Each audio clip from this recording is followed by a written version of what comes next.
నమస్తే. ప్రస్తుతం మనతో పాటు ప్రముఖ డైరెక్టర్ అలాగే సినీ రాజకీయ విశ్లేషకులు గీతాకృష్ణ ఉన్నారు. ఆయనతో మాట్లాడదాం. Hi sir. హాయ్. సార్ ఎలా ఉన్నారు? I'm fine, thank you.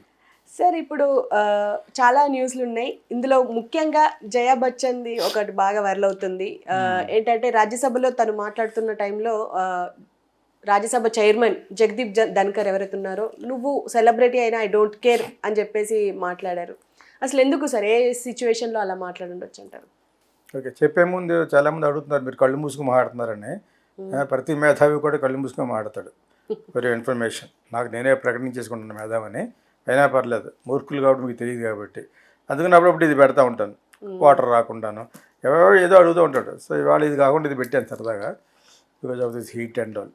So anyway, Jaya బచ్చన్కి అంత యాటిట్యూడ్ ఉందని మనందరికీ ఇప్పుడిప్పుడు తెలియపరుచుకుంటుంది.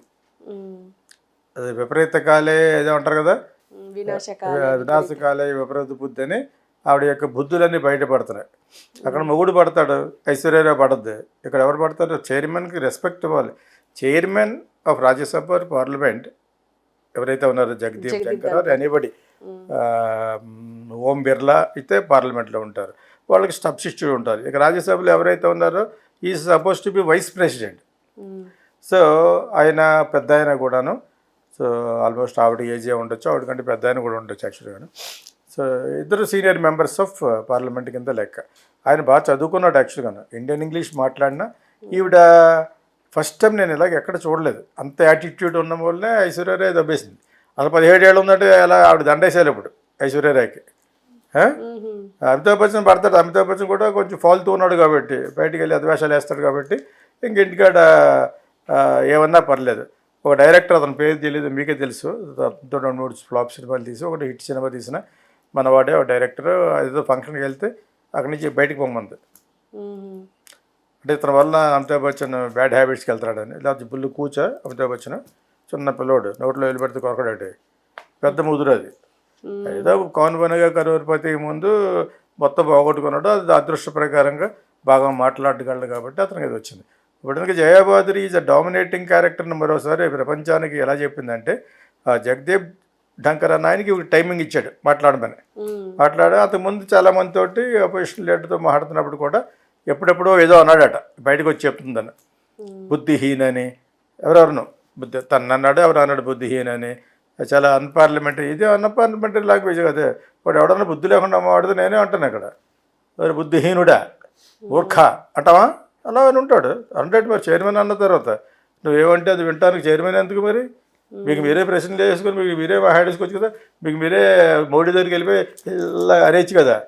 ఎప్పుడన్నా ప్రైమ్ మినిస్టర్ రియాక్ట్ అవ్వడం చూసి ఎప్పుడు అవ్వలేదు. చాలా చాలా కాలం అన్న తర్వాత ఎవరో రాహుల్ గాంధీ అప్పుడు లెగిసి ఏమన్నా పాయింట్ ఆఫ్ ఆర్డర్ అంటారు, దానికి కౌంటర్ ఇవ్వడం తప్పితే చైర్మన్ని, of course chairman will be the part and parcel of the ruling పార్టీయే, అది జరుగుతున్నదే. అప్పుడప్పుడు ఎక్కువ మెజారిటీ లేనప్పుడు వాళ్ళు కోరతారు, మేము పెట్టిన న్యూట్రల్గా ఉండే క్యాండిడేట్. ఓకే, సో అలాగే తెలంగాణ అసెంబ్లీలో ఎవరితోటి ప్రమాణ స్వీకారం చేసి ప్రోటోమ్ స్పీకర్ అంటారు. ఎందుకన్నారు అంటే ఆ టైంలో ఇంకా స్పీకర్ అవ్వలేదు, ఏదో ఒక ఛాన్స్ ఇవ్వాలి అని. రేపొద్దున అపోజిషన్లో ఉన్న లీడర్లు ఎవరు, ఓవైసీ బ్రదర్, ఆయన కూడా బాగా చదువుకున్నాడు, యాక్చువల్ వెరీ వెల్ ఎడ్యుకేటెడ్ వాళ్ళంతా కూడా. అతనికి ఇచ్చి అతనితో చేయించారు. బీజేపీ వాళ్ళు ఏమన్నారు, ముస్లిం కాబట్టి అతను చేస్తే మేము రావని చెప్పేసి సపరేట్గా వచ్చారు వాళ్ళు. తెలంగాణ జరిగింది మొన్న, అతను చేస్తే మేము ఎమ్మెల్యేకి ప్రమాణ స్వీకారం స్వేరిని సరే మీరు రావు అన్నారు. ఇవన్నీ కూడా యాక్చువల్గా అన్రూలీ కైండ్ ఆఫ్ థింగ్. ఎవరు పెడితే పెడతారు, actual you're directly opposing Muslims. తప్పులు అప్పుడు ఎక్కడెక్కడ ఉంటాయి, కానీ ప్రైమ్ మినిస్టర్ లెవెల్లో మాట్లాడుకోవాలంటే ఈజ్ వెరీ వెల్ కండక్టెడ్. ఆయనకి ఇష్టం లేదు లెగిసి వెళ్ళిపోతాడు. ఆ 73 ఏళ్ళు 74 ఏళ్ళు మెల్లిగా ఆరోగ్యవంతుడు కాబట్టి లెగిసి వెళ్ళిపోతాడు. అదే తప్పితే ఇలాగా కయ్యానికి కాలు దువ్వే టైపులో ఈవిడి మీద చాలా మంచి అభిప్రాయం ఉండేది అంతకుముందు మాలాంటి సినిమా వాళ్ళకి. మంచి మంచి సినిమాలు చేసింది, గుడ్డి అని మంచి మంచి సినిమాలు. ఒక యాక్ట్రెస్గా పూనాలో చదువుకుంది.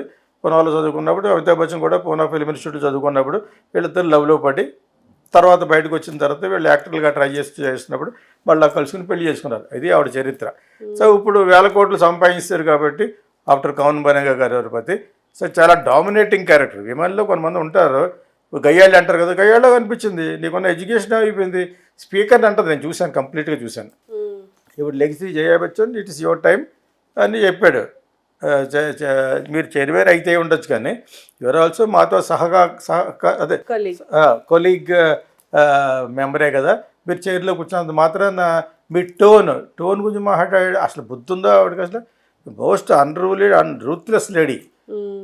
ఇల్లు అనుకున్నావు అయితే, అమితాబ్ బచ్చన్ అడుగాను, నీ కోడలున్నాను, నీ కొడుకున్నాను, నీ కూతున్నాను కానీ అక్కడికి వచ్చి నీ బిహేవియర్ గురించి, నీ టోన్ గురించి, బాడీ లాంగ్వేజ్ గురించి మాట్లాడుతుందంటే ఎంత కొవ్వెక్కిస్తుంది ఆవిడకి అర్థం చేసుకో, ఎంత అహంకారంగా మాట్లాడిందో.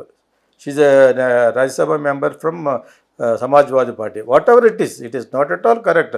4-5 సార్లు ఇచ్చారంటే ఏదో సినిమా ఫీల్డ్ వాళ్ళు ఒకటి ఇస్తే బాగుంటుందని, వాళ్ళ పార్టీ కూడా గ్లామర్ ఉంటుందని ఇచ్చారు. లేకపోతే వాట్ ఎల్స్? ఎన్నిసార్లు వచ్చావు నువ్వు? ఎన్నిసార్లు నువ్వు you have come for solution of many problems in India?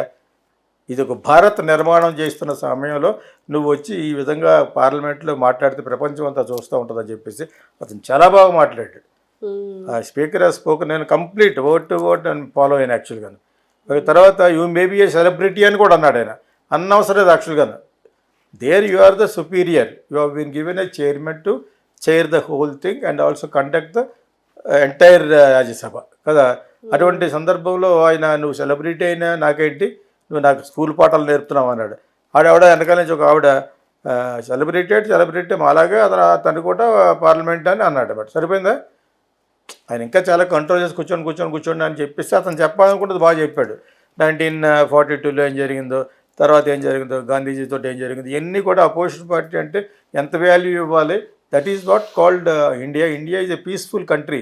Definitely ఇప్పుడు నైబరింగ్ జరుగుతున్న ఈ వెస్ట్ బెంగాల్, దానికి ఆనుకున్న బంగ్లాదేశ్లో ఏం జరుగుతుంది? అరాచకాలు జరుగుతున్నాయి. కోతగా హిందువులను చంపుతున్నారు. ఓకేనా?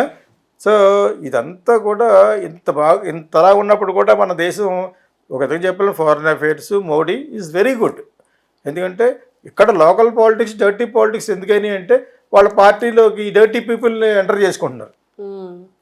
యాక్చువల్గా Modi needs another exposure.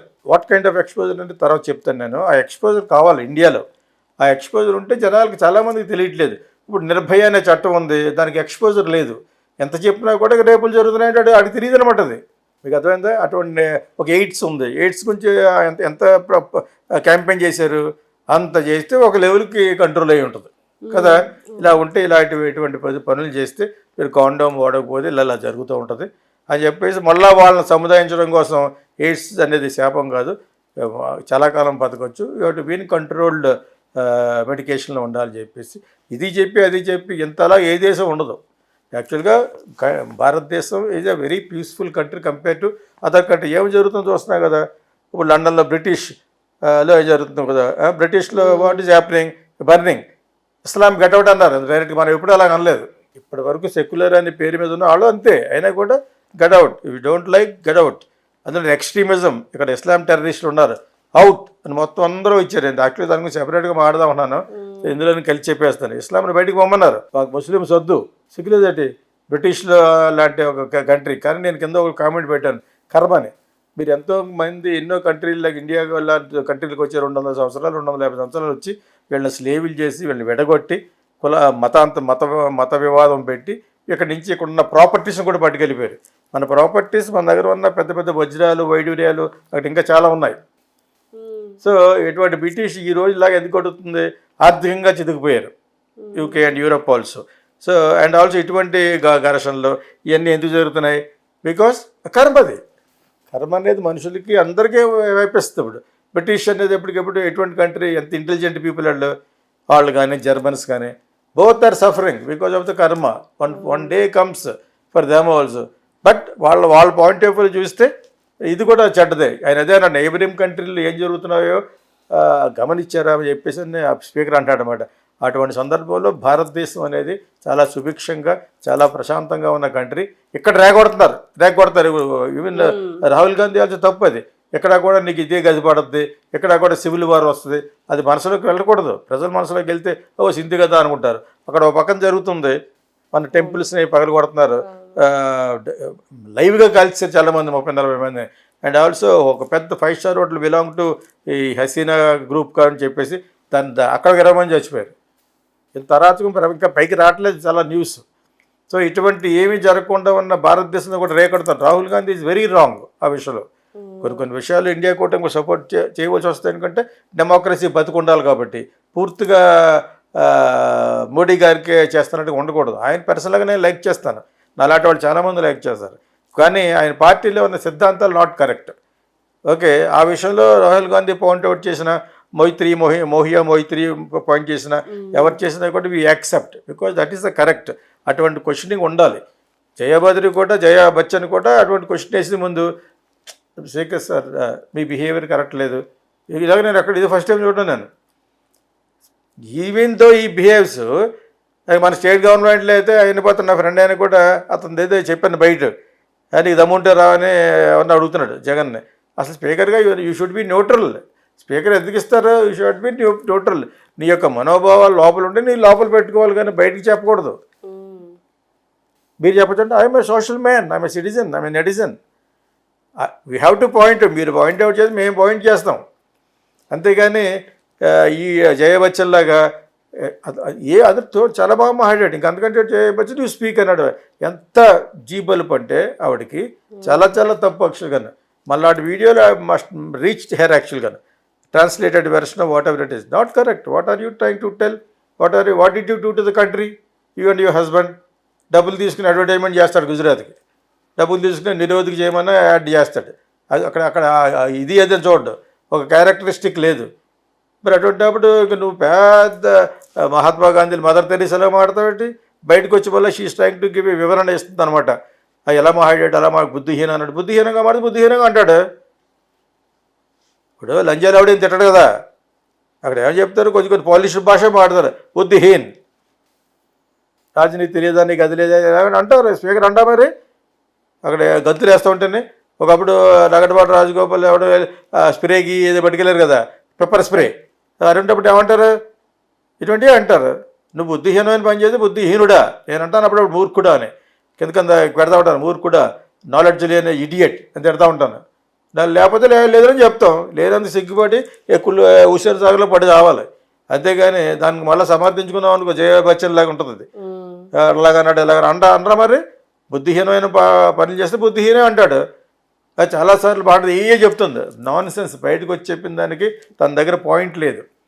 Plus ఏమో this is unruly behaviour. It's an atrocious. తప్పది. ఒక చైర్మన్ ఇంకా చాలా మంచోడు కూడా సరిపోయింది. ఇంకా కొంచెం అగ్రెసివ్గా యంగ్ ఫెయిల్ అయితే కుజా అంటాడు. ఒక మెంబర్ మాట్లాడుతుంటేనే హోమ్ మినిస్టర్ కూర్చోమంది. నిన్న మనం చెప్పాను రైట్ అందనమాట. నేను మాట్లాడుతున్నా నువ్వు కూడా కుజా అందనమాట. ఏం చేయలేరు. కాకపోతే రికార్డులో తీయేస్తారు. అంతే తప్పితే what can anybody do it? She has a voice. Democratic country. నేను నిన్న మొన్న పెట్టాను దీని గురించే. డెమోక్రసీలో ఉన్నామా లేదా ఇంకెక్కడన్నా ఉన్నామా? ఇప్పుడు యూట్యూబ్ని ఇండైరెక్ట్గా దెబ్బ కొట్టడం కోసం వాళ్ళు ఒక బిల్లు పట్టుకొస్తున్నారు. అందరికీ చెప్పి అందరు ఆమోదం పొంది తర్వాత పట్టు రావాలది. ఇంటర్నెట్ మీద దాడి చేస్తారు ఇప్పుడు మోడీ గవర్నమెంట్. మనలాంటి వాళ్ళు చెప్పకూడదని. దాన్ని ఇలా చెప్తే ఇలా జైలుకి వెళ్తారు. అవన్నీ కూడా అందరికీ చెప్పి ప్రజల ఆమోదం పొంది రాజ్యసభ పార్లమెంట్లో కూడా ఆమోదం పొందిన తర్వాత నువ్వు అడగాలి. సోషల్ బిహేవియర్ని, సొసైటీలో ఉన్న ఇన్స్ట్రుమెంట్స్ని నువ్వు ఎలా ఆపగలవు? అసలు బ్లూ ఫిల్మ్స్ ఆపు, కొంత ఆదాయం పడిపోతుంది. పొర్నోగ్రఫీ ఆపు, అయ్యి వదిలేసి ఆపడం ప్రయత్నించారు, జరగలేదు అది. వీళ్ళు మోడీ గవర్నమెంట్ వాళ్ళు చేసి ఇంకో పొరపాటు ఏంటంటే అందరికీ తెలియాలని చెప్తున్నాను. ఎవరు సపోర్ట్ చేయకండి దానికి. ఆ బిల్లుకి ఎటువంటి బిల్లు పట్టుకొస్తున్నారంటే సోషల్ మీడియా నోరు నొక్కేసి వాళ్ళకి కావాల్సిన ఆ సెల్ ఒకటి ఉంది, బీజేపీ సెల్, అది ఒకటే పెట్టుకుని ఏదో గడిపేద్దాం. తప్పది. యాక్చువల్గా మోడీ గారు లాంటి వాడు ఎవడన్నా డెవలప్మెంట్ చేసిన ఫారెన్ రిలేషన్ గురించి వేరే ఎక్స్పోజర్ ఉందని తర్వాత చెప్పాం కదా, ఆ ఎక్స్పోజర్లో చేయాలి. అట్ ద సేమ్ టైం ఇటువంటిది పట్టురాకూడదు. నీకు సోషల్ మీడియాలో తిడుతున్నారు, నువ్వు ఏ సోషల్ మీడియా తిడుతున్నా నువ్వు బంద్ చేద్దాం అనుకున్నావా? అదే సోషల్ మీడియా ద్వారానే, అదే డిజిటల్ మార్కెట్ ద్వారానే నువ్వు ప్రైమ్ మినిస్టర్ అయ్యావు. Modi he's become a prime minister only because of the vast and aggressive digital marketing. That he's happened only because of YouTube, Instagram, Facebook, ఇంకా ఎన్నెన్నో ఉన్నాయి. ఆ నెట్ల ద్వారానే ఆయన బాగా పాపులర్ అయిపోయాడు. ప్రపంచంలోని పెద్ద పెద్ద లీడర్లు కూడా మోడీ అంటే ఎలా తెలిసిందంటే ఓన్లీ త్రూ ద మార్కెటింగ్. అటువంటి దాన్ని నువ్వు ఈ రోజున నీ గురించి ఎవరు అగ్నేస్ట్ మాట్లాడుతున్నారు, మన ఎలక్షన్లో ఓడిపోవడం కారణం ఇదే అని చెప్పేసి తను అనుకుని వాళ్ళందరూ అనుకుని ఇప్పుడు యూట్యూబ్ని నొక్కేద్దామని, యూట్యూబ్లో కొన్నే ఇలాగ చెప్పాలి, చెప్పిన వాడు అడిగిన వాడు కూడా జైల్లో పెడతారట, వాళ్ళకి ఇష్టం లేనివి పెడితే. సో ఇటువంటి సందర్భంలో మనం బతుకుతూ ఉంటే మనం అవి మాట్లాడకుండా అది ఉపయోగకరమైన మాటలే.